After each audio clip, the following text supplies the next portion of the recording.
Bueno, me gustaría empezar la presentación con esta diapositiva. Esto no es un índice de presentación. Esta diapositiva representa una recopilación de las preguntas más frecuentes que siempre obtengo en mis seminarios de transferencia en España sobre enfermedades de la madera.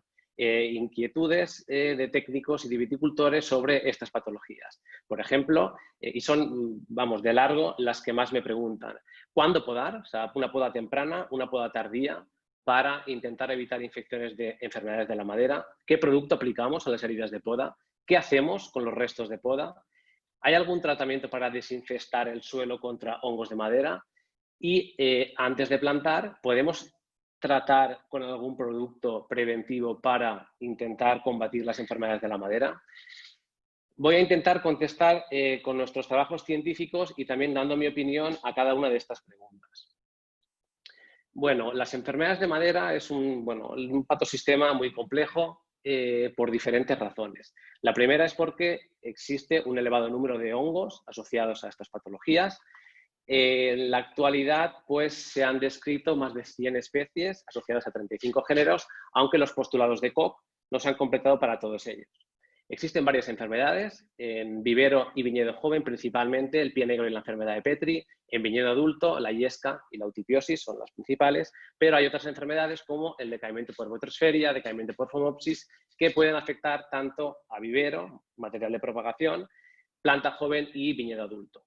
La segunda razón que explica esta complejidad de este patosistema es que estos hongos tienen una biología y epidemiología muy diferentes, es decir, que viven y se dispersan de manera diferente. Hay algunos hongos que viven en suelo y penetran en la planta a través de las heridas de las raíces. Hay otros hongos que se dispersan de forma aérea y penetran en la planta a través de las heridas de poda y otros hongos pueden infectar el material de propagación en viveros de vid. Y la razón número 3, por lo que este sistema es muy complejo, es que no se conocen hasta la fecha medidas curativas para controlar las enfermedades de madera. Y creo que a largo plazo no vamos a encontrar una medida que pueda curar, que pueda controlar definitivamente las enfermedades de madera por las dos razones que he comentado anteriormente. Porque existen muchos patógenos y estos patógenos viven y se diseminan de forma diferente. Por tanto, estamos abocados a una estrategia de manejo integrado, es decir, diferentes medidas de control en diferentes fases del ciclo productivo de la vid. Y estas fases son las siguientes. Los campos de plantas madre, pasando por el proceso de propagación en vivero, los campos de vivero, nuevas plantaciones y viñedo adulto. En esta presentación voy a ir comentando nuestros trabajos sobre cada una de estas fases y dando recomendaciones para una recomendación final sobre un manejo integrado de las enfermedades de la madera. Voy a empezar por el viñedo adulto. Algunas de las prácticas y recomendaciones que voy a dar son iguales a las que se pueden tratar en planta madre, sobre todo al tema de la poda, y luego pasaré a comentar vivero, campos de viveros y plantaciones jóvenes. En viñedo adulto, estas son las 3 enfermedades principales en Europa. El otro día Kendra, hablando sobre estas patologías en California, ya habló mucho de síntomas de enfermedades de la madera, así que no me voy a extender mucho en este tema. Las 3 enfermedades son decaimiento por botrosferia, yesca y eutipiosis. Nosotros, por ejemplo, el decaimiento por phomopsis o decaimiento por diaporte, los síntomas que se observan en América, estos chancros que también son asociados a phomopsis, no son muy comunes en Europa. Nosotros en Europa esta patología está asociada a la escoriosis, que son síntomas externos en el sarmiento del año. Por tanto, he decidido excluirla de lo que son los síntomas de enfermedades de la madera típicos y más comunes. La eutipiosis y el decaimiento por botrosferia, los síntomas internos, como comentaba, son estas necrosis sectoriales que son prácticamente indistinguibles. Es decir, algunos investigadores hablan del color y la forma de los chancros, pero para mí no hay distinción entre una y otra. Externamente sí que hay distinción. Por ejemplo, en eutipiosis sí que se observan síntomas foliares externos, como un amarilleo, entrenudos cortos, una curvatura de las hojas con una necrosis en los bordes, y en cambio en el decaimiento por botrosferia no se observan estos síntomas. Los hongos penetran por pulgares y secan completamente los brazos, pulgares y brazos, y las hojas se secan y caen. En el caso de la yesca, la forma más errática, se observa una decoloración internervial de las hojas, las rayas de tigre que se comentan, y también existe otra forma más severa, es la apoplejía, la muerte súbita de la planta, que ocurre generalmente con primaveras lluviosas y luego semanas de temperaturas muy elevadas, como es el caso ahora mismo en España. En cortes en la madera observamos unas punteaduras necróticas en el xilema y conforme avanzando lo que es la enfermedad se observan una podredumbre blanda debido a hongos basidiomicetos. Para poder aplicar correctamente estrategias de manejo es imprescindible conocer el ciclo de vida de estas enfermedades. En general, el ciclo de vida de estas enfermedades es muy similar, es decir, solo cambian quizás los cuerpos fructíferos, los cuerpos de resistencia y las esporas, pero en general el mecanismo es muy parecido. Y he elegido el decaimiento por Botrytispedia porque es bastante sencillo y creo que es bastante fácil de comprender. De los restos de poda y de la madera infectada muerta de estas plantas con síntomas, estos hongos en condiciones adversas son capaces de producir unas estructuras de resistencia en invierno. Luego, en primavera, en condiciones adecuadas de temperatura y humedad, estas estructuras de resistencia emiten unas esporas que se diseminan principalmente por lluvia, artrópodos y viento, llegan a una herida susceptible. Estas esporas germinan, colonizan el sistema vascular, forman estos chancros que se observan y externamente vemos los síntomas de enfermedades de la madera. Por tanto, viendo este ciclo de vida del patógeno, ¿en qué momento podríamos parar el ciclo de la enfermedad? Está claro que si actuamos en este punto, restos de poda y madera infectada muerta, pues quizás el hongo, aquí ya paramos lo que es la enfermedad, y el hongo no es capaz de producir estos cuerpos fructíferos porque hemos quitado el inóculo proveniente de estos patógenos. De hecho, los restos de poda son una de las principales fuentes de infección por hongos de la madera. En este trabajo, publicado por compañeros en Cataluña, se observa que dejando los restos de poda en una parcela, en un viñedo, hasta 42 meses después de la poda, estos hongos son capaces, se observan aquí en la fotografía, estos puntos negros, los cuerpos de resistencia, cuerpos fructíferos, son capaces de emitir esporas viables. Está claro que disminuye mucho la viabilidad respecto a 2 años después de la poda, pero siguen siendo porcentajes muy elevados. Entonces, ¿qué opciones tenemos para manejar lo que son los restos de poda? Es una de las preguntas que empecé y que mostré en el inicio. Una de las opciones es el compostaje, es decir, el uso de sarmientos de vid para la fabricación de compost para enmiendas orgánicas. Y es muy interesante visitar la página web de este proyecto europeo, Life Sarmiento, donde explican lo que están realizando con los restos de poda y la formación de compost. En Francia, en el INRA, el grupo de Pascal Lecon demostró en 2006 que el compost es muy efectivo para eliminar hongos de la madera. Estas temperaturas de 60-70 grados eliminan completamente la infección por hongos de la madera. Por tanto, si tuviese que elegir, lógicamente el compostaje estaría en lo más alto de mi lista. Otras opciones serían, por ejemplo, el mulching o el acolchado. Estos son unos ejemplos de los restos de poda, como una máquina va pasando, picando, troceando y dejando los restos de poda sobre el terreno. No hay nada científico sobre el tema enfermedades de la madera y el mulching o acolchado, sin embargo yo creo que este tamaño que va dejando la máquina no es lo suficiente para eliminar lo que es el inóculo de hongos de la madera. Otra opción sería enterrar estos restos de poda en el suelo. Esto también se realiza y hay muchas preguntas al respecto. Bueno, no sé hasta qué punto enterrar un inóculo de hongos que afectan a la parte aérea al suelo tiene alguna relación con una mayor afección por hongos de madera. Está claro que el inóculo no se destruye y sigue ahí en el viñedo. La otra opción sería lo que está haciendo este señor, que es retirar y quemar o eliminar de alguna forma los restos de poda, principalmente quemar. Sin embargo, por cuestiones medioambientales, esta práctica pues, ahora mismo es bastante complicada.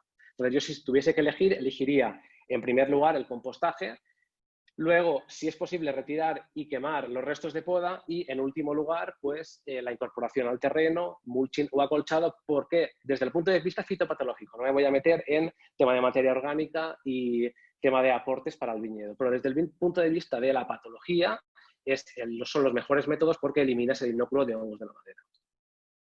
Bien, esto prácticamente nadie lo hace, restos de poda sí, cada vez los viticultores están más concienciados en eliminar este inóculo potencial de los viñedos. Sin embargo, el tema de eliminar pulgares y brazos secos de la planta pues es muy complicado y siempre que se visita algún viñedo se ven plantas con estos síntomas. Por tanto, el hongo, o los hongos en este caso, continúan su ciclo vital. Producen cuerpos fructíferos, esporas y llegamos a este punto. En este punto tengo que hablar de 3 cosas. Primero es el tema de realizar una buena poda. Luego, ¿cuándo podar? ¿En qué momento? Sí, una poda temprana o tardía para evitar infecciones por hongos de la madera. Y el punto número 3 es qué producto aplicar para proteger heridas de poda.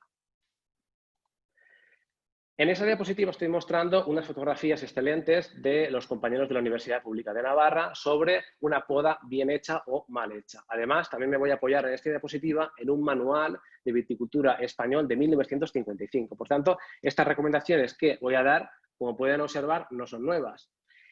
Para realizar una buena poda es muy importante dejar madera de protección, es decir, realizar el corte lo más lejano posible a la última yema, que se respete, con un biselado ligero hacia el lado contrario de esta yema. En el caso de madera de 2 años, es esencial mantener esta madera de protección, mantener el criterio de dejar madera de protección. En madera de más de 2 años también es muy importante, ya que el tamaño de cortes es mucho más grande, dejar esta madera de protección. Intentar evitar realizar los cortes muy cerca de lo que es el brazo o el tronco, porque la planta reacciona de manera natural, genera unos conos de desecación que pueden influenciar lo que es el movimiento de savia, comprometer este movimiento de savia en la planta, como puede observarse en esta imagen. La poda respetuosa es un tema que está ahora muy de moda, tanto en Europa como en América. Se trata de, sobre todo, favorecer la continuidad del flujo de savia, teniendo en cuenta los conos de desecación que acabo de comentar. Y aquí entra en escena el sistema de poda Guyot-Pussart, en el cual los franceses del INRA en Burdeos demostraron hace poco que es uno de los mejores métodos, sistemas de poda para reducir infecciones por hongos de la madera. Y este sistema se trata de realizar podas siempre por el mismo lado, en este caso la parte de arriba, para poder favorecer de esta forma lo que es el flujo de savia y no entorpecer esta savia que puede crear problemas. En este caso, por ejemplo, podemos observar los cortes en la parte de arriba y parte de abajo, cómo se interrumpe este flujo de savia y aquí aparecen una mezcla de conos de desecación y infección por hongos de la madera. El punto número 2 es cuándo podar. El otro día Kendra en California comentaba que ellos lo que recomiendan a los viticultores es una poda tardía porque hay menos cantidad de esporas en el ambiente y la herida de poda cicatriza antes. Vamos a ver qué ocurre en España. Nosotros también hemos hecho capturas de esporas, en concreto para Pheomoniella clamidospora, el principal agente causal de la yesca de la vid. Poníamos capturadores de esporas que se cambiaban semanalmente, luego recogíamos estas muestras y por PCR a tiempo real cuantificamos el inóculo de este patógeno en las capturas de esporas.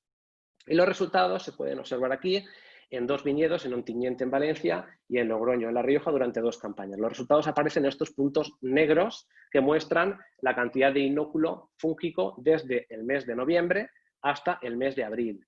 En general, bueno, los resultados han variado bastante dependiendo de lo que es la parcela o el viñedo y lo que es la campaña objeto de estudio. Por ejemplo, en el caso de Ontinyent, en este caso empezó pues, un nivel de inóculo bajo, pero para el final del ciclo, en marzo-abril, pues obtuvimos mayor cantidad de inóculo. En el caso de Logroño, el primer año obtuvimos mucho inóculo al principio, pero luego, a partir de febrero, pues no tuvimos esta cantidad de inóculo inicialmente. Y en el caso del segundo año, pues observamos unos picos bastante importantes de inóculo fúngico. Con estos datos, lo que hemos hecho es desarrollar un modelo que en un futuro nos permitirá predecir los periodos de riesgo de dispersión de este inóculo de Pheomoniella clamidospora. Pero la presencia de estos picos de inóculo en el ambiente no significan que este inóculo sea infectivo, es decir, que sea capaz de infectar las heridas de poda. Aquí existen otros factores, como por ejemplo la susceptibilidad de la herida de poda a la infección, que hay que tener en cuenta. Y para evaluar esto, en este ensayo lo que hemos hecho es medir infecciones naturales, evaluar las infecciones naturales, ver en qué momento, en 2 periodos, las heridas de poda son más susceptibles al ataque de hongos de la madera y con esta información recomendar al viticultor una poda temprana o una poda tardía. Para ello, realizamos una prepoda en noviembre dejando el sarmiento a 6 yemas, luego dejábamos durante 3 meses que esta herida de poda fuese infectada o colonizada por hongos de la madera, luego en febrero una poda a 4 yemas y este fragmento de madera se analizaba con métodos de microbiología normal o microbiología molecular.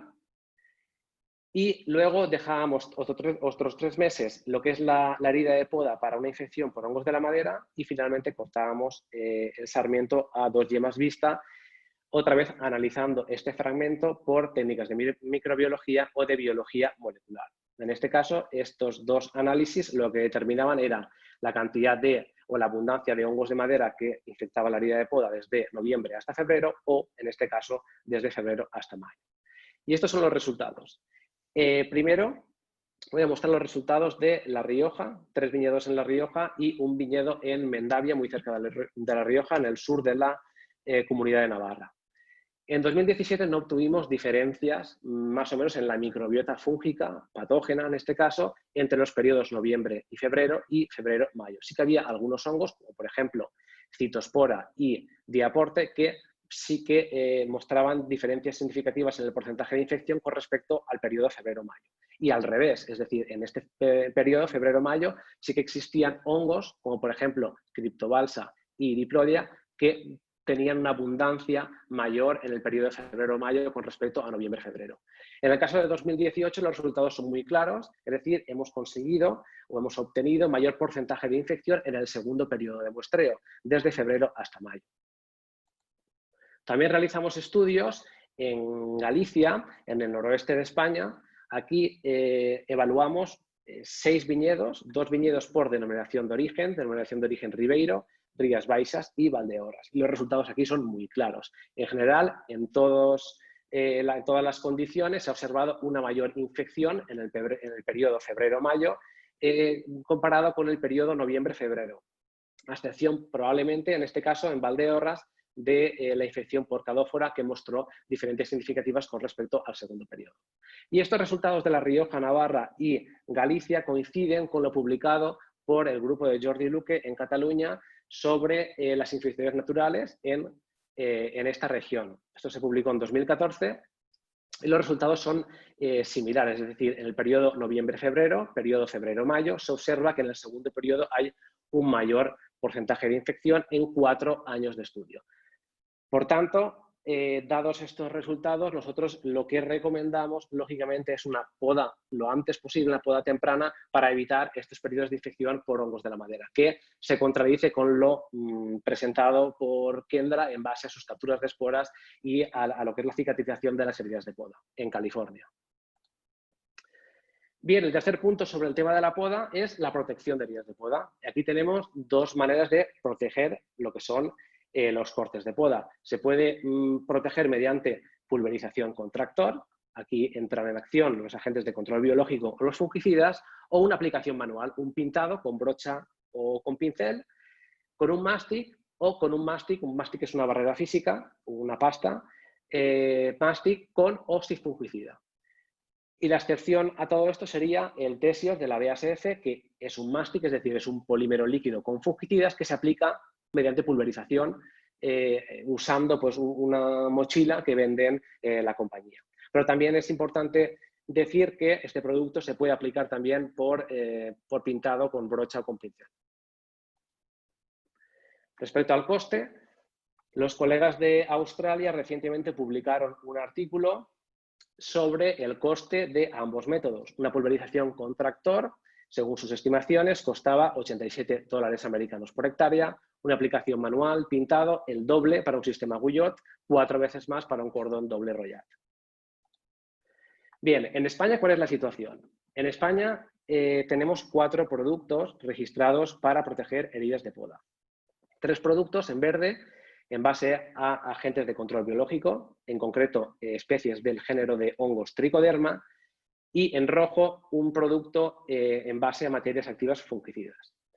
Los 3 agentes de control biológico son el Trichoderma atroviride, la cepa I1237, el SCIF de IDAI, Trichoderma atroviride, la cepa SC1, Vintec de Belchim, y 2 tricodermas, Asperellum ICC012 y Gamsii ICC080, Blindar de Isagro. Además, el producto que he comentado anteriormente de Tesior, el Tesior de la BASF, que es un polímero líquido con pidaclostrovir y boscalida. Por tanto, nosotros lo que decidimos, dada que pues ahora mismo tenemos productos autorizados para proteger heridas de poda, queríamos evaluar algunos de ellos y compararlo con otros productos que ahora justificaré por qué hemos utilizado dichos productos.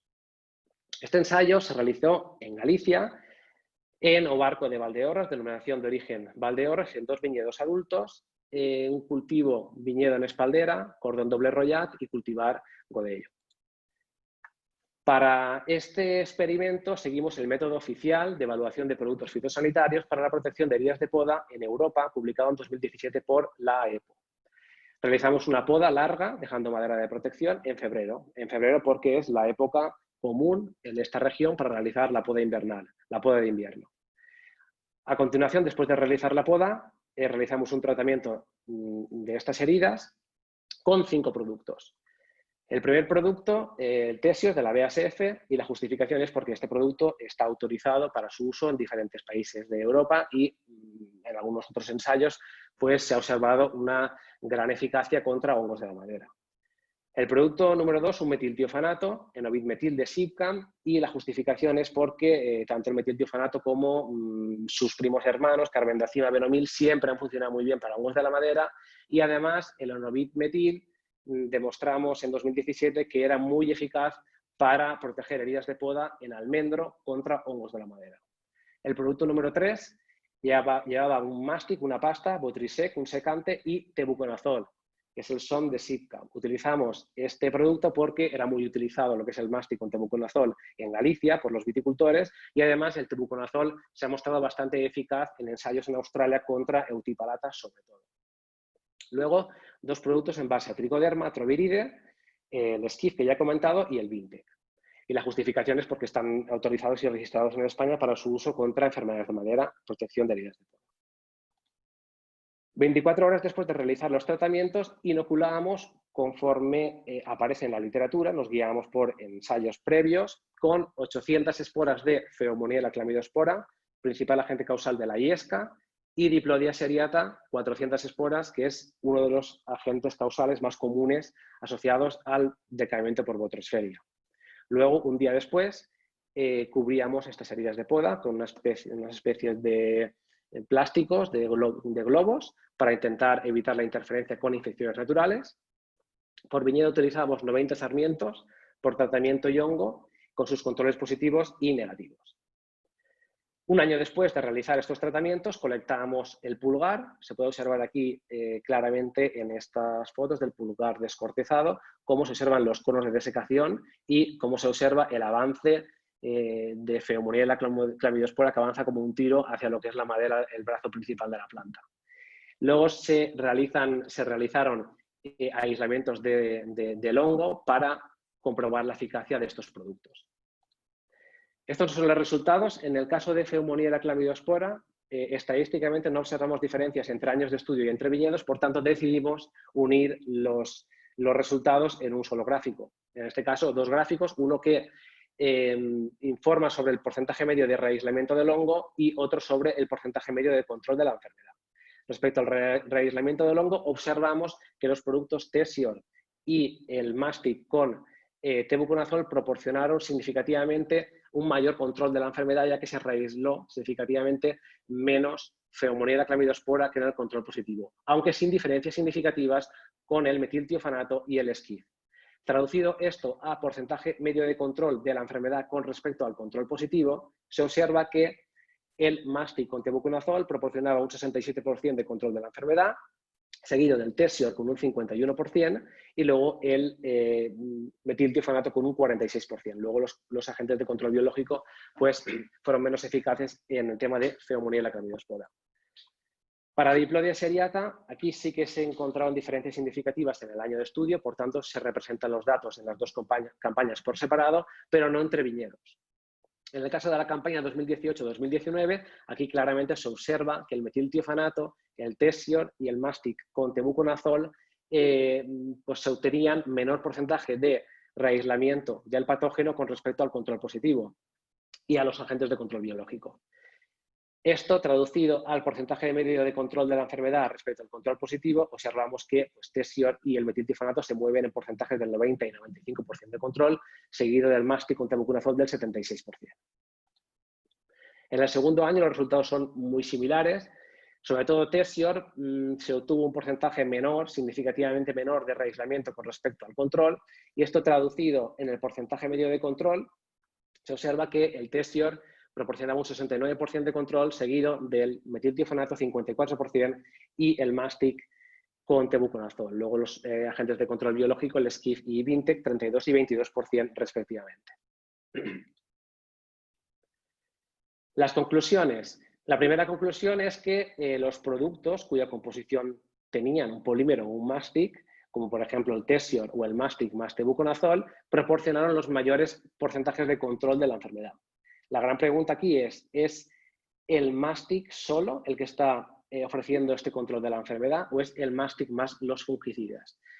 En un estudio realizado en Francia, en 2014, aquí comprobaron o compararon el Fitopast V y Fitopast G, dos productos, Fitopast V con mastic y dos productos fungicidas, ciproconazol y metildiofanato, y el Fitopast G solo con mastic. Y no observaron diferencias significativas entre el producto con mastic o el producto con mastic y fungicidas para proteger las heridas de poda, tanto de forma preventiva como curativa, contra eutipalata en condiciones controladas de invernadero.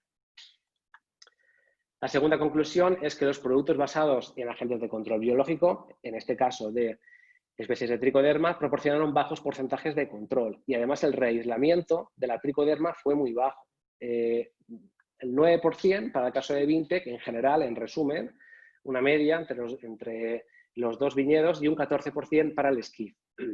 Las razones podrían ser, en primer lugar, pues quizás la implantación y desarrollo del agente de biocontrol podría estar influenciado por las condiciones abióticas del medio. De hecho, cuando realizamos las inoculaciones en febrero y la protección de heridas de poda e inoculaciones, se observaron que temperaturas muy bajas, cercanas a 0 grados. Posiblemente, ya sabemos que tricodermas son un hongo, organismo vivo, según las recomendaciones de las compañías, necesitan al menos 8 o 10 grados para sobrevivir y para establecerse en lo que es la herida de poda. Pues quizás esto haya podido influir en lo que es la colonización y el establecimiento de estos agentes de biocontrol. Para intentar explicar esta hipótesis, estamos ahora realizando un ensayo, este es el segundo año, donde hemos podado e inoculado, o sea, protegido las heridas de poda e inoculado posteriormente en dos viñedos de La Rioja y nos hemos ido a fechas de 26 de marzo y 6 de mayo. En mayo es algo impensable, pero queremos demostrar a ver si la tricoderma con temperaturas más altas, más benignas, es capaz de establecerse en lo que es la herida de poda. Y para ello hemos utilizado dos productos en base a tricoderma y un mastic para comparar. Y los resultados del primer año pues demuestran que sí, que la tricoderma se ha establecido mucho mejor y hemos obtenido porcentajes alrededor del 30 y 40% de recuperación de tricoderma comparado con el 9 o 14% en el ensayo anterior. Son porcentajes que parecen bajos, 30-40%, pero en Sudáfrica, que son los expertos en el uso de tricoderma durante muchos años, nos comentan que son porcentajes muy buenos de reaislamiento de tricoderma tras un año de aplicación en viñedo. Otra de las hipótesis por la baja eficacia de tricoderma podría ser el periodo de tiempo entre lo que es el tratamiento protector y la inoculación con hongos de la madera. Solo son 24 horas. En el caso de Sudáfrica y Australia han ido a intervalos de tiempo más amplios, 7 días o 15 días, y se ha observado que a medida que aumentas lo que es la inoculación con hongos de la madera, pues lo que es la eficacia de agentes de biocontrol es mayor, lógicamente. También quizás si utilizáramos estos días de este periodo entre tratamiento e inoculación, pues aumentaría la eficacia de agentes de control biológico, pero también es de suponer que también aumentarían los porcentajes de eficacia del Tessior, por ejemplo, en este caso, y del mastic con tebuconazol. Y la hipótesis número 3 es que nosotros como patólogos hemos utilizado una elevada presión de inóculo artificial. Esto lo hacemos porque queremos obtener diferencias significativas estadísticas con estos tratamientos respecto al control positivo. Esto no es lo que ocurre en la naturaleza. En la naturaleza no vamos a encontrar en una herida de poda 400 esporas de Diploides seriata o 800 esporas de Pneumoniella clavidospora.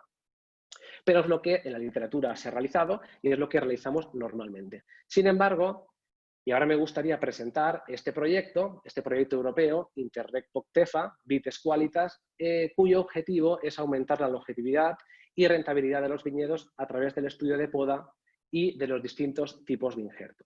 Y en este proyecto europeo que está dirigido por la Universidad Pública de Navarra. Estamos evaluando las infecciones naturales con diferentes productos para proteger heridas de poda. En concreto, 5 productos, el Tessior, 3 productos en base a tricoderma, Blindar, Skiff y el Vintec, y el Blockade. El Blockade es un producto que es un mastic que se puede aplicar mediante pulverización, pero que no lleva fungicidas. En la casa comercial es Hortipro. Una cosa importante a comentar, que no he comentado anteriormente, es que, por ejemplo, estos 4 productos se pueden utilizar en ecológico, pero el Tessior no, obviamente, porque lleva materias activas fungicidas. Y aquí lo que estamos evaluando son infecciones naturales, que nadie lo ha hecho hasta la fecha. Creo que es muy interesante ver lo que ocurre en la realidad, en la naturaleza, con productos disponibles y autorizados, en este caso, para su uso en España, a excepción del Blockade, que están en fase de autorización. Al final de este proyecto, vamos a elaborar una guía de optimización del proceso de poda y sellado para reducir la incidencia de estas enfermedades y una guía de buenas prácticas en vivero y evaluación de la calidad de las plantas de vivero. Así que atentos tanto a Twitter como a la página web vitesqualitas.eu, donde en breve vamos a empezar a subir contenido relacionado con la poda y el injerto. El último caso ya para intentar salvar nuestra planta de infecciones por hongos de la madera es la renovación del tronco, el trunk renewal, o nueva formación de la planta por brotes en la parte basal. Estas fotografías realizadas, que explican muy bien el proceso, realizadas por el colega Mark Sosnowski de Australia, se observa el proceso que consiste en, por ejemplo, en una infección localizada, en este caso de eutipiosis, ir cortando madera infectada hasta encontrar madera sana, cortar 10 centímetros más allá de este punto que hemos observado de madera sana, proteger con un mastic y intentar formar de nuevo la planta con los brotes basales. En esta foto se observa claramente cuando un sarmiento en la parte apical, dejamos un sarmiento en la parte apical o volvemos a formar la planta en la parte basal, la diferencia entre sintomatología. Es decir, aquí el origen del chupón en este caso, se observa que si viene de la parte basal, se observan un porcentaje menor de infección comparado con un brote o un sarmiento en la parte apical de la planta, lógicamente. Sin embargo, en muchas ocasiones, aunque tengamos infecciones localizadas, como en el caso de eutipiosis, puede ocurrir esto. Esta foto la tomé el otro día en un viñedo de Navarra y la subí a Twitter porque es un tema bastante interesante, que se observa que el viticultor parece ser que ha llegado tarde a hacer la renovación del tronco, a formar de nuevo la planta y ha cortado. Sin embargo, probablemente todavía existe infección por, en este caso, Eutipalata en esta zona del tronco y el brote pues, ya ha manifestado síntomas de eutipiosis claros.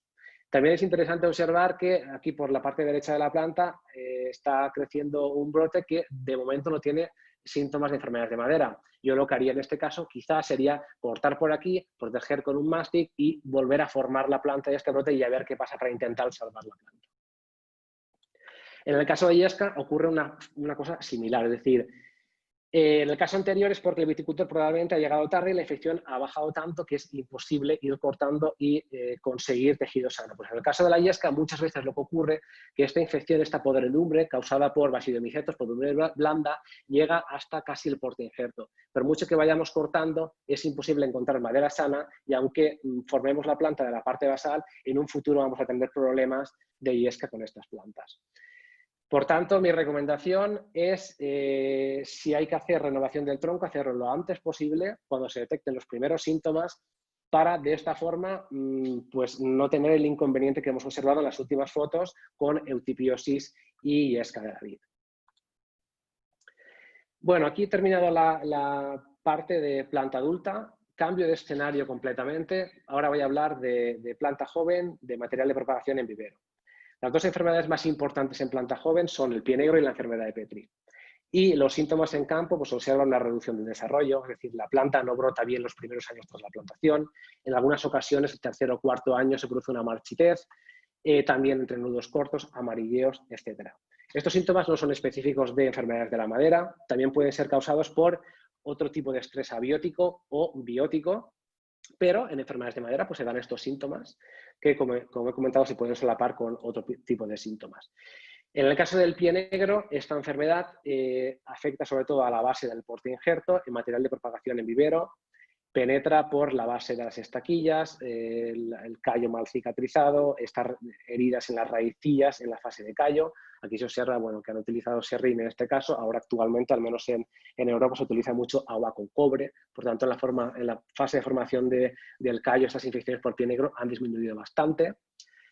Como decía, se observa una necrosis en la parte basal del portoinjerto. Aquí en cortes transversales y longitudinales se observa claramente. Este es un síntoma típico de pie negro, una infección en la parte basal y la planta empieza a emitir raíces más allá del punto de infección.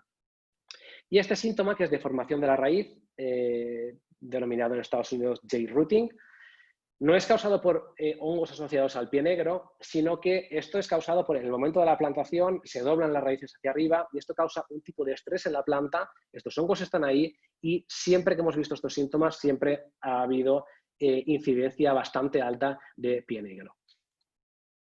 En el caso de la enfermedad de Petri, son hongos que colonizan el sistema vascular, se observan estas necrosis en el xilema, estos anillos concéntricos alrededor de la médula, y si hacemos cortes se observan estas exudaciones gomosas en el xilema, como se aprecian claramente en esta imagen.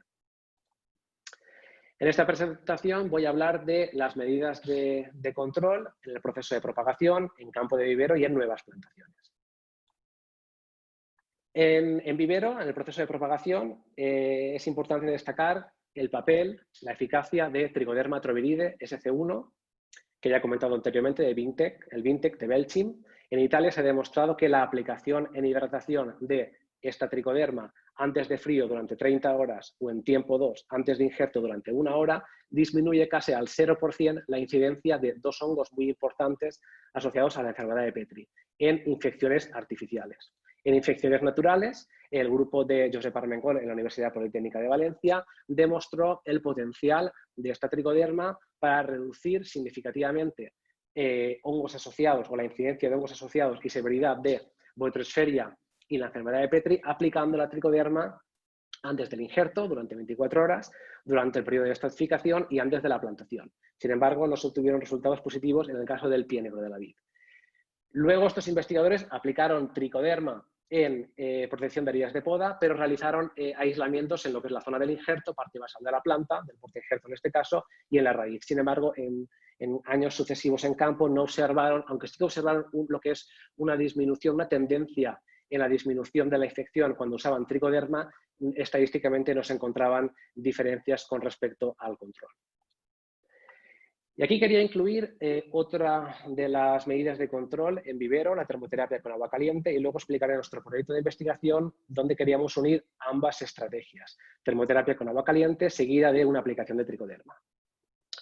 La termoterapia con agua caliente es una técnica que se ha utilizado durante muchos años para numerosas plagas y enfermedades en viñedo.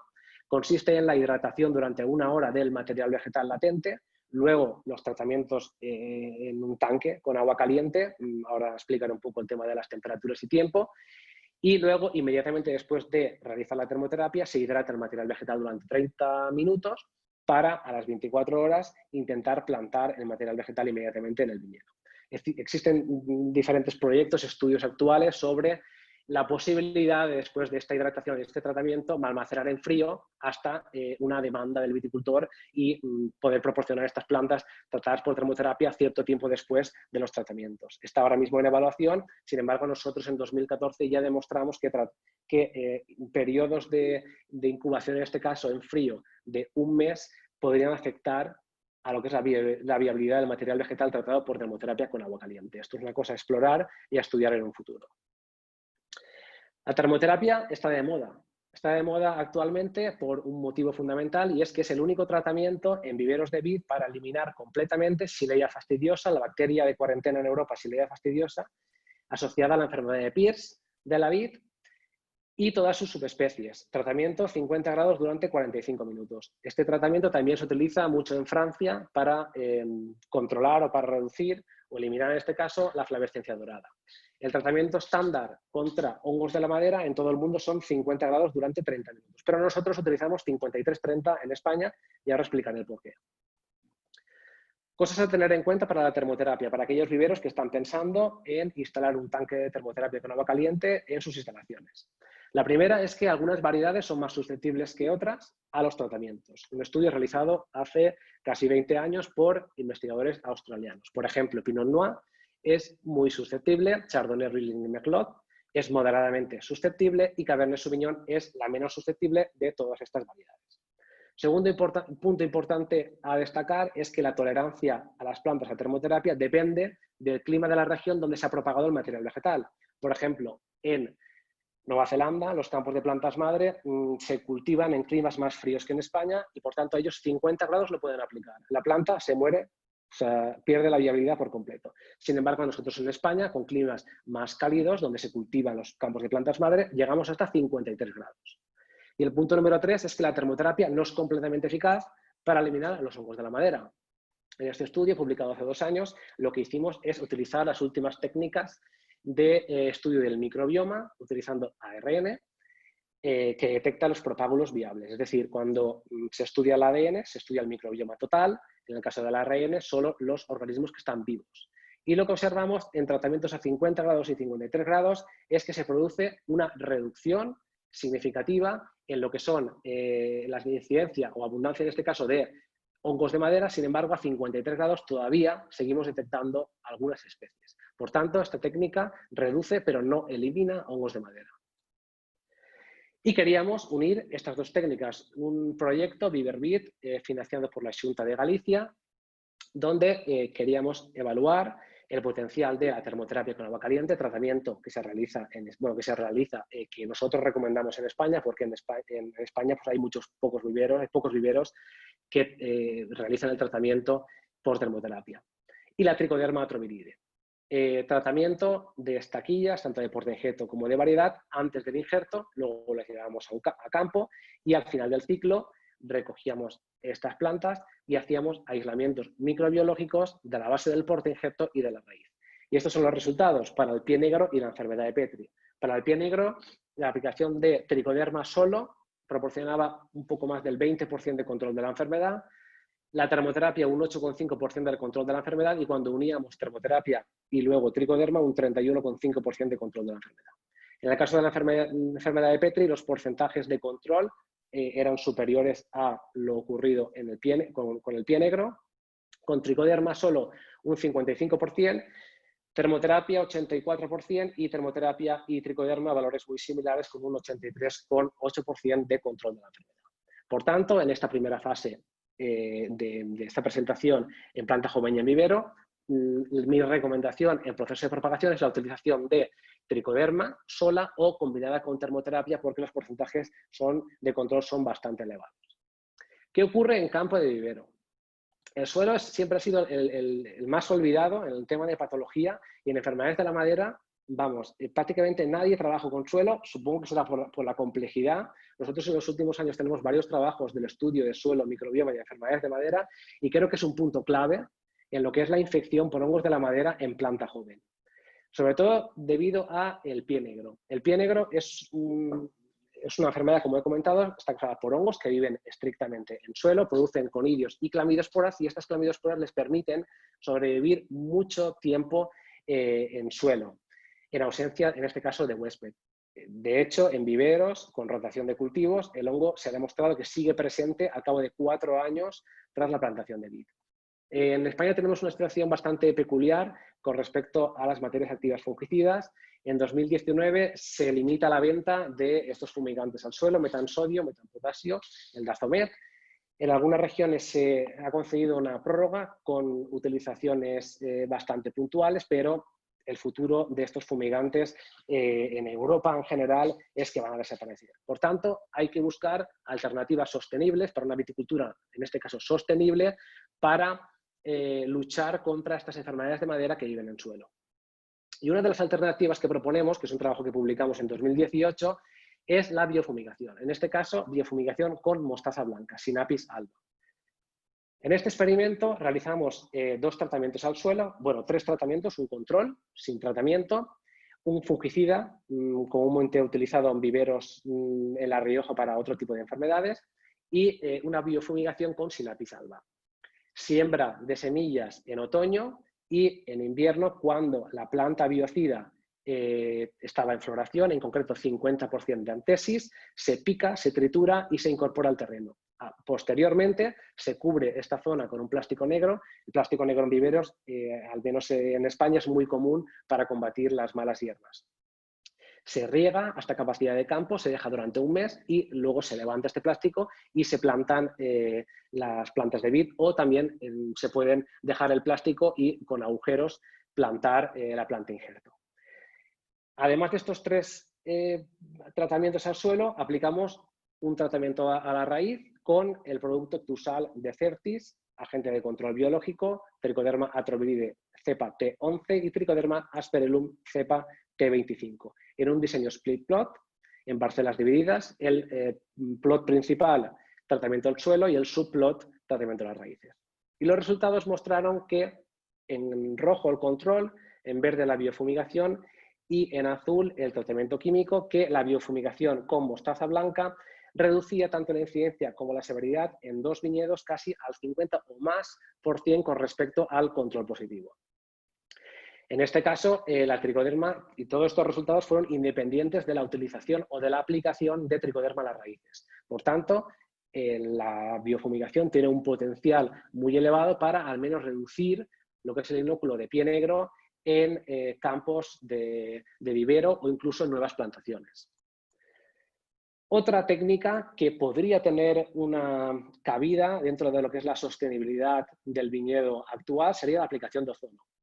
Aquí no voy a presentar resultados, es un proyecto que tenemos con la empresa Agrozono en España.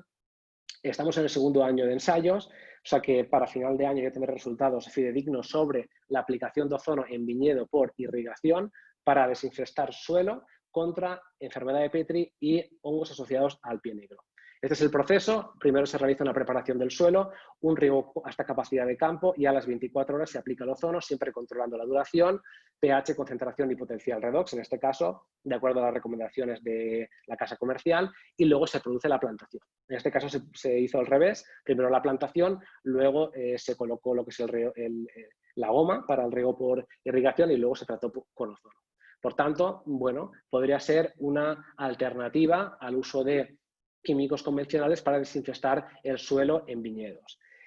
Es muy importante también decir que sería muy interesante, que también estamos haciéndolo, es evaluar lo que es el impacto de la aplicación de ozono sobre el microbioma que convive en lo que es el suelo, ver qué efecto tiene esta aplicación de ozono sobre este microbioma.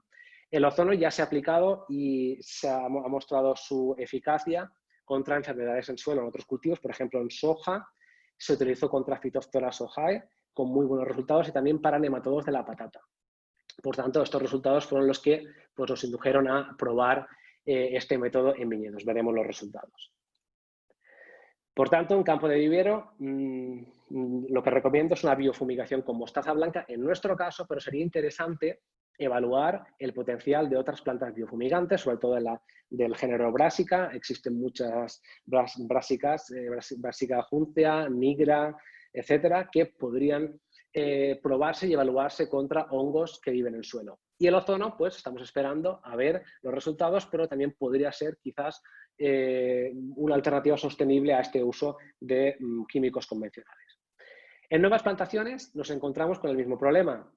Reducción significativa en el uso de químicos en la Unión Europea, por tanto hay que buscar alternativas. Y una alternativa podría ser el uso de agentes de biocontrol. Entonces voy a presentar este proyecto que realizamos hace unos años con Viveros Villanueva, en el que hemos evaluado el potencial preventivo de varios agentes de biocontrol en planta injerto en plantaciones jóvenes. Utilizamos material vegetal tempranillo 110 Richter, previamente tratado por termoterapia con agua caliente para reducir la incidencia de pie negro y enfermedad de Petri, luego un tratamiento durante 24 horas con el agente biocontrol en la zona de la raíz y la base del porte injerto, y luego una plantación. Este estudio fueron 2 viñedos durante 2 años. Al final del primer ciclo de cultivo arrancamos el 50% y lo evaluamos, y al final del segundo año el 50% restante. Estos son los agentes de biocontrol que evaluamos. 2 cepas de la bacteria del género Streptomyces, E1 y R4, de Viveros Villanueva, en colaboración con la Universidad de León, en España. 2 especies de tricoderma, Coringy TK7, de Athens, Condor Shield, y la ya mencionada Tricoderma trovirides C1 de Vintec. Luego, otro producto comercial crucial de Sipcam, 2 bacterias, Pseudomonas y Bacillus, en este caso Fluorescensi atropheus. Y finalmente, un omiceto, el Pythium oligandrum PO37, obtenido en el INRA, con muy buenos resultados, al menos en condiciones controladas, contra Pheumoniella clamidospora, principal agente causal de la enfermedad de Petri. Comercialmente, estos 3 productos están autorizados, este producto como fitosanitario, estos 2 productos como Athens y Sipcam, y el de Sipcam, o sea, el Condor Shield y el Crucial, como bioestimulantes. Estos 2 productos no están disponibles comercialmente. Tenemos muchos datos al respecto. Voy a ser muy breve y un resumen de los resultados al final del segundo año, que es lo que importa, es ver exactamente la durabilidad de la aplicación de agentes de biocontrol. En el caso de la enfermedad de Petri y también en el pie negro no existía un producto que podía reducir la severidad y la incidencia de estas enfermedades en las 2 zonas de estudio que evaluamos, tanto la base del patrón como de la raíz. En el caso de la enfermedad de Petri, las tricodermas, los productos en base a tricoderma funcionaron bastante bien, sobre todo para Saccharimurium minimum, con porcentajes de reducción de incidencia alrededor del 50 o 60%. En el caso de la raíz destacó sobre todo el Pythium oligandrum, el omiceto del INRA, que proporcionó un porcentaje de control, o sea, una reducción de la incidencia de un 93,7%. En el caso del pie negro, ningún producto fue eficaz para reducir ni la incidencia ni la severidad cuando la infección venía de la raíz. Sin embargo, en la base del portingerto, la bacteria, en este caso del género Streptomyces, estas 2 cepas, disminuían casi al 90-100% la incidencia y severidad de 2 especies, las más importantes asociadas al pie negro. Por tanto, como he comentado, no hay ningún producto que sea eficaz para todo el abanico, todos los escenarios contemplados, pero hay algunos productos que sí que muestran algún tipo de eficacia. Por tanto, nuevas plantaciones, bueno, aquí pongo interrogante porque en un futuro lo interesante sería combinación de varios agentes de biocontrol. Por ejemplo, la Trichoderma trovirides C1 con el Streptomyces o el Pythium oligandrum del INRA con Streptomyces para ver su comportamiento contra las 2 enfermedades. Sin embargo, también hay que evaluar que esto duplica el coste para el viticultor y habría que ver un equilibrio, a ver si compensa lo que es el gasto y la aplicación de estos agentes de biocontrol. También hay que ver cuál es la durabilidad de estos agentes de biocontrol. Quizás habría que todos los años, mediante irrigación, realizar una inoculación con estos agentes de biocontrol como recordatorio para mantener estas poblaciones y estos niveles en suelo. ¿Quién sabe? Sin embargo, no todos pueden aplicar riego por irrigación. Sería otro de los inconvenientes para la aplicación de estos agentes de biocontrol. Son cosas que quedan en el aire, tenemos nuestros resultados y a partir de ahí pues, surgirán nuevas investigaciones que nos permitan pues, recomendar con más eficacia, ¿no? Más exactitud algún agente de biocontrol en concreto. Y también pongo el ozono porque estamos a la espera de los resultados, pero quizás antes de las plantaciones, un establecimiento de una nueva plantación podría tener un gran potencial para la desinfestación de estos suelos. Y finalmente, para terminar mi presentación, es muy importante la selección del material vegetal. Este material vegetal tiene que tener un grosor adecuado, el callo basal tiene que estar bien cicatrizado, una distribución uniforme de las raíces. Está claro que esto no asegura al 100% que estas plantas estén libres de enfermedades de la madera. Sin embargo, las probabilidades de tener infección por estos hongos son mucho menores si partimos de planta como se observa en esta imagen. Es muy importante también el tema de comprobar la zona del injerto. Tiene que estar sin roturas y con una cobertura uniforme con cera. Esto se comprueba fácilmente con una muestra representativa del stock que acabamos de comprar, presionando ligeramente la zona del injerto. Esto se realiza bastante en España para comprobar cuál es la eficacia, ¿no? de la zona del injerto y para ver cuál es la calidad fitosanitaria de esta planta. En preplantación es muy importante la preparación del suelo, intentar pues, romper, ¿no? las capas compactas del suelo. Aquí he puesto el tema de la incorporación de brásicas, podría ser un tema muy interesante. Intentar evitar las heridas causadas en la planta en el momento de la plantación. Intentar evitar lo del J-rooting, la deformación de la raíz, las raíces hacia arriba. Intentar no doblar estas raíces en el momento de la plantación. Y un tema muy interesante que creo que es bastante importante en este patosistema es el tema del estrés. Estos hongos son capaces de colonizar el sistema vascular y no mostrar síntomas de la enfermedad. Actualmente el concepto de endófito ha cambiado en los últimos años y ahora ya no se considera un endófito por el nicho que ocupa, sino por la función que realiza en la planta. Por tanto, existen endófitos patogénicos y endófitos no patogénicos. Los hongos de la madera probablemente se pueden considerar como endófitos no patogénicos y bajo ciertas condiciones de estrés, sobre todo estrés abiótico, pueden convertirse a endófitos patogénicos y provocar síntomas de la enfermedad. Por tanto, un tipo de estrés muy común es el forzado excesivo para la producción prematura. Y en esta gráfica muy teórica proporcionada por los compañeros de la Universidad Pública de Navarra se observa teóricamente lo que debería de realizarse para evitar este estrés por forzado excesivo para producción prematura. Es no obtener producción o vendimiar durante los primeros 3 años e ir incrementando la producción paulatinamente hasta llegar a pleno rendimiento años 6, 7, 8, etcétera, dependiendo también de la variedad y el porte injerto. Entiendo que esto es complicado de realizar, pero es muy importante para evitar enfermedad de la madera, una moderación de la velocidad de formación y una moderación, como he comentado, de la entrada en producción. Esto es dramático, diría yo. Esto es una plantación realizada en 2016 en Castilla-La Mancha con macabeo y esto es la vendimia de 2018. Esta planta, lógicamente, no va a poder soportar con el paso de los años lo que son estas cargas de cosecha y estos hongos estarán viviendo en el tronco de la planta y en cualquier momento se pueden expresar síntomas de la enfermedad. Entonces, intentar evitar estos forzados un segundo año tras la plantación, como es en este caso como he comentado, tan dramático. Sobre todo también evitar el encharcamiento, todo tipo de encharcamiento exceso de agua, pues beneficia lo que es la supervivencia y la infección, contaminación por hongos, en este caso de la madera, pero en general todos los hongos en general.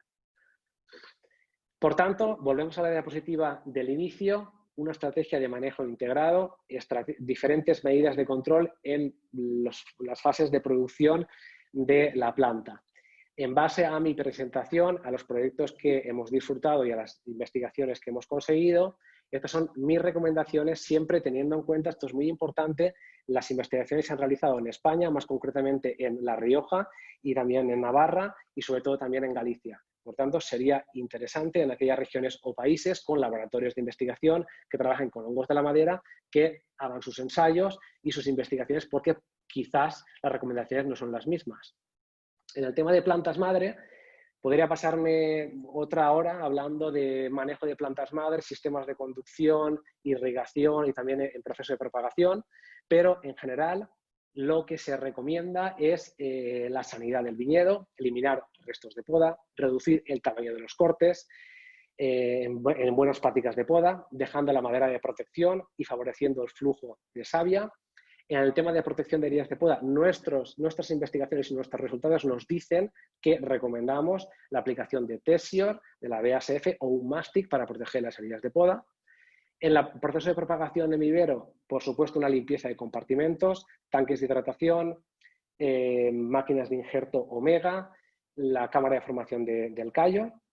Por ejemplo, para los tanques de hidratación hay un producto que es el Sporkile, que es un amonio cuaternario que está autorizado en Sudáfrica, creo que también en Reino Unido, pero bueno, amonios cuaternarios existen para limpieza de piscinas, etcétera, y se recomienda claramente para los tanques de hidratación para el cambio de este material vegetal de una partida a otra. Vintec, Trichoderma trovirides F1, con o sin la utilización de termoterapia con agua caliente. Podría tener gran potencial en un futuro el tema de la termoterapia, sobre todo por el tema de silea fastidiosa. El campo de vivero, biofumigación con brásicas, en nuestro caso funciona muy bien sin apisalva con una reducción del 50% en la incidencia y severidad de pie negro, pero como he comentado habría que evaluar diferentes tipos de plantas biocidas y también plantas pues, que estén, pues, que puedan lo que es crecer bien, ¿no? Desarrollarse bien en diferentes regiones vitivinícolas. En nuevas plantaciones es muy importante el manejo del cultivo, intentar evitar el forzado para producción prematura, como he comentado. Control biológico y ozono se queda en el aire, por lo comentado anteriormente, en base a nuestras investigaciones, y en viñedo adulto, pues prácticamente las mismas medidas que acabo de comentar para los campos de plantas madres. Sanidad del viñedo, las buenas prácticas de poda y la protección de heridas de poda con mástic o mástic con fungicidas. Todo esto sería excelente si además obtenemos material vegetal tolerante a las enfermedades de la madera. Sí que existen estudios, en Estados Unidos sobre todo, donde hablan de variedades. Por ejemplo, dicen que Merlot es más tolerante que Cabernet Sauvignon por el tema del tamaño de los vasos, del sistema vascular, etcétera. Pero nosotros, nuestra investigación, nos hemos centrado en portainjertos, porque creo que es el gran olvidado también, junto con el suelo, y creo que merece una atención especial porque el portainjerto es importantísimo para el desarrollo de la planta y en las primeras fases es lo importante y es lo que está en contacto con el suelo, que las enfermedades principales en planta joven son pie negro y enfermedad de Petri que se encuentran en el suelo. ¿Existen portainjertos tolerantes a la enfermedad? Pues nosotros en este ensayo, que es un proyecto financiado en los últimos 3 años por el Instituto Nacional de Investigación Agraria y Agroalimentaria en España, evaluamos el efecto en la inoculación de Dactylonectria macroiridima, que es una especie muy virulenta asociada al pie negro de la vid, sobre una colección de portainjertos obtenida del Banco de Germoplasma del ENFIN en Madrid. En concreto, evaluamos 33 portainjertos y luego al final inoculamos y al final del ciclo evaluamos la severidad de la infección por este hongo. Y observamos una variación tremenda en la susceptibilidad de estos portainjertos a la infección por este patógeno. Destacar, por ejemplo, el portainjerto 161-49 Cuder o el 145-39 de Castel, o estos dos portainjertos, el RG10 o RG8, que son nuevos portainjertos que están producidos por viveros Vitis Navarra, que han mostrado un gran potencial contra este patógeno. Dada la casualidad de que este portainjerto, que ahora hablaré de él y los inconvenientes que tiene, ya mostró una cierta tolerancia a los hongos asociados a la yesca y a la enfermedad de Petri en una publicación que realizamos en 2010, entre los 5 portainjertos más comúnmente utilizados en España. ¿Qué ocurre con este portainjerto? Pues este portainjerto tiene, simplemente por curiosidad, tiene problemas muy graves. Nosotros en el laboratorio hemos recibido muestras de planta injerto con incompatibilidades, sobre todo con un clon de garnacha, produce tilosis, problemas fisiológicos, tiene un comportamiento pobre en suelos compactos y húmedos, y en Francia tiene una problemática muy grave. Justo ayer recibí un correo electrónico de un vivero francés donde me decía que casi 1000 hectáreas plantadas con este portainjerto se le están muriendo en el año 8 y 10 después de la plantación.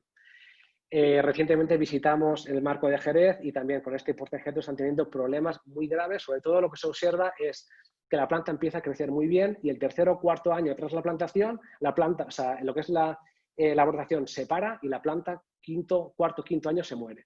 Esto en Francia, esta publicación es muy interesante, de Spilmont, lo denominan decaimiento del 169-49 Cuder. Y bueno, pues los síntomas se pueden observar en esta imagen: menor vigor, una variación en el diámetro del tronco, floema grueso y no adherido a lo que es el sistema vascular y un bajo contenido de almidón en las raíces. En Francia ya se ha eliminado su propagación y en España creo que actualmente, aproximadamente en 2010, era el segundo portainjerto más utilizado con un 29% de superficie de campos de plantas madre utilizada. Actualmente es el 2,5%. Vuelvo a la diapositiva inicial, ya para terminar la presentación, a ver si he podido contestar a las preguntas en base a mi opinión y a la investigación que hemos conseguido en nuestro laboratorio y en otros laboratorios en colaboración con centros españoles. Cuando podamos, pues nosotros recomendamos, en base a nuestros resultados, podar lo antes posible. Sin embargo, hay que tener en cuenta también esto desde el punto de vista, todo lo que voy a decir ahora, desde el punto de vista fitopatológico. Sabemos que podamos antes, la planta va a empezar a brotar antes y en zonas donde se producen heladas tempranas puede haber cierto tipo de problemas. Por tanto, patología, nosotros recomendamos podar lo antes posible. ¿Qué producto? Ya lo he comentado, un mástic con o sin fungicidas, a la espera de los nuevos ensayos que estamos realizando con agentes de control biológico con podas más tardías y sobre todo nuestro proyecto europeo que estamos evaluando las infecciones naturales, que creo que es un proyecto muy interesante y la información va a ser muy importante para el sector. ¿Cómo procesamos los restos de poda? Ya he comentado que mi prioridad compost, para utilización posteriormente como enmienda orgánica, sino retirar y quemar si es posible, aunque entiendo también que es un tema bastante complicado actualmente por las restricciones medioambientales. Tratamientos al suelo y planta en preplantación. Bueno, pues hemos visto el potencial de algunos agentes de control biológico en tratamiento preplantación. Habría que combinar estos agentes de biocontrol y ver un poco el coste y el equilibrio, ¿no? Un poco en la balanza si es necesario o merece la pena la aplicación o no, también teniendo en cuenta el porcentaje de infección de hongos de la madera, etcétera. Biofumigación, por supuesto, recomendable, una herramienta sostenible en viticultura, y el ozono queda pendiente nuestros resultados de aplicación al suelo. Finalmente, para acabar mi presentación, me gustaría agradecer toda la financiación obtenida en proyectos nacionales, regionales y europeos, regionales tanto del Gobierno de La Rioja como de la Xunta de Galicia. Agradecer sobre todo a nuestros colaboradores, tanto centros de investigación, universidades y empresas del sector. Espero no haberme dejado a nadie, si no, pues lo siento. En la próxima diapositiva, en la próxima presentación ya añadiré a todos los colaboradores. Y finalmente también, por supuesto, agradecer a los currantes, a nuestro equipo de investigación, Interacciones de la Vid con el Medio Biológico, Rebe, Bea, Marcos, Sony y Carmen, y sobre todo también agradecer a Pili, que probablemente el 80% de esta presentación es parte de su tesis doctoral. Pili va a presentar la tesis doctoral en breve, esta semana que viene, así que pronto tendremos una doctora con grandes capacidades en viticultura y en fitopatología, así que si alguien está escuchando y necesita una fitopatóloga, pues ahí la tienen. Y también pues comentar que nosotros subimos información al minuto en la página web, en nuestro Twitter y en nuestro Facebook sobre lo que realizamos en nuestro laboratorio, y siempre dando recomendaciones al sector, tanto en investigación muy aplicada como también cierta investigación fundamental. Y nada más, muchas gracias por escucharme, espero que les haya gustado mi webinar. Y nada, estoy dispuesto a contestar cualquier pregunta que surja del público.